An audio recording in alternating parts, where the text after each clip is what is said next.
Hey everybody, Sam back once again. I'm here at the Saygus booth. I'm probably not saying that correctly, but I'm here at the Saygus with the V2 or the V squared. Depends how you want to say it. It's actually the V squared, but you know me, I'll probably say V2. So we're gonna have a quick look at it.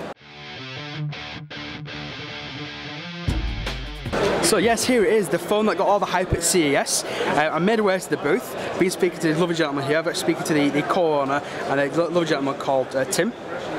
So what I'm going to do is I'm going to give you a quick look around the phone, run down some of the specifications. Now, there's a hell of a lot of specs, so I may not go through everything on there. I'm actually just bring the little cheat sheet in to name some of them for you. So as you can see on the front of the device, it's got a full 5-inch display, and it's a full HD display, and it's a nice display. It's an LCD, and it's made by Sharp. It's running Android 4.4 out of the box. It's going to be shipping around mid Q2, give or take. Again, it is all subject to change. Going around the device itself, let's actually turn the screen off. Going down the right side of the device, you can see here, you've got a little dedicated camera button there.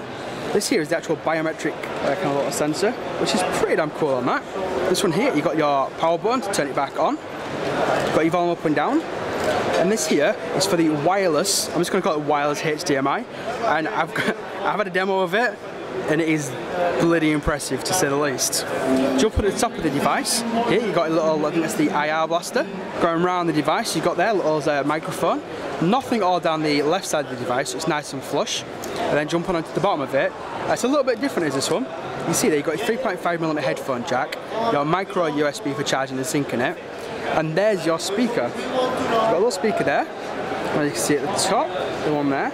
Now, the front-facing camera is, yes, optically stabilised, so it's got optical image stabilisation, and it's 13 megapixel, which is pretty insane to say the least. And on the back of the device, it's actually got a 21 megapixel, yes, also optical stabilised. So, not in the back, also in the front, which is pretty insane when you think about it. This here is actually another light sensor, and then you've got your little LED flash there. Now, the reason why you've got the light sensor on the back, as well as on the front, is actually for taking video, and obviously with regards to the screen at the back.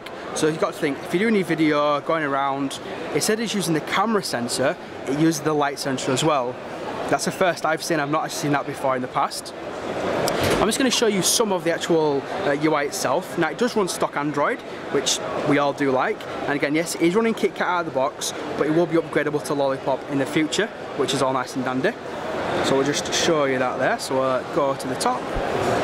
Now, at the moment, this is actually being projected onto a screen, I believe, using the HDMI, which is pretty cool. So you've gone all the way down to the bottom, to About Phone, and there you go. From Android 4.4.4 out of the box. Now, everyone's going to want to know what's the processor inside it. It's running a Snapdragon 801, which is clocked at 2.5 GHz, and it's also got 3 GB of RAM, which is cool. Now, internally, it's got 64 GB internal, but it's got two micro SD card slots.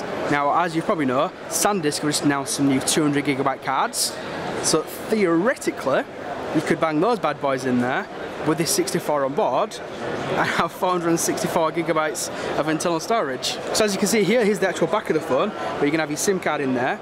Now, the phone is a world phone, just to talk about the SIM card, so it will work pretty much anywhere you do go. So yes, it's going to be available to the UK, Europe, Australia, America, etc. And there, you've got your dual SIMs there. Now, the battery itself is 3100 mAh, so you've got a nice bit of battery juice in there, which, let's be honest, we all do need, and you're definitely going to need it with a powerhouse like this. So the speaker technology itself is going to be from Harman Kardon, which, as we all know, pretty damn quality. And again, I do like the fact that it's kind of on an edge. Now, I don't know the exact cars, I'm not much of a car guy, but apparently these are kind of based off American muscle cars. So it's kind of got like a little one at the bottom there, and you can see at the top, it's there, which I got to admit, it's pretty cool. The gentleman here, Tim, I said it's kind of like the American muscle cars of phones, and you can kind of see what he means by that, is that it's just got everything you could ever think of or you're going to want, and such a powerhouse in a bloody phone. Yeah, it's pretty insane as that one. Right, and finally, I just want to talk about the front of the device. Now, it's actually got Kevlar all the way down the sides and on the back, which is, obviously, as we all know, it is bloody good for protection.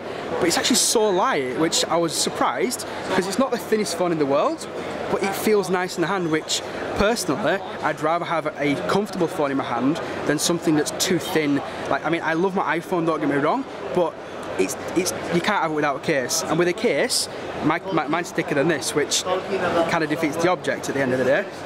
The actual screen itself is Gorilla Glass 4, which, again, I don't really know any other company apart from Samsung that's putting that on a phone right now. Now, this is the Saygus V2. Yeah, I've never heard of Saygus before today. I did have a nice talk with the co-founder of the company itself, and what I'll do is I'll do a blog post, probably do a face-to-face video of me talking to the camera, talking more about Saygus, because as a company, I got to admit, it's one of the more impressive companies that I've seen here at MWC, and that's purely for the fact that the people here seem like they're interested. Well, I don't say they seem like they're interested, they are interested, and to me that's the biggest thing. If you want to go check one out, if you're actually going to pre-order one, you can go to the website. I will put a link in the description. Just go pre-order that, and I believe the price is going to be about $600, which some people are going to think, oh, that's a bit pricey. Think about what you're getting inside a phone, think of the technology, and just remember, they're not creating 1 million, 2 million like Samsung, HTC, etc. They're creating maybe a couple of thousand at a time. So in terms of the overheads, that's impressive for the price. I personally think so anyway.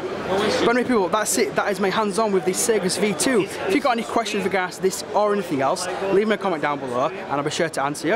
If you're new to the channel, please do subscribe. It is very much appreciated. Don't forget to tickle that like button. It is very much appreciated again. And also, follow me on Twitter at samjpullen. Anyway people, thanks for watching and you'll see me in my next one. Cheers everyone.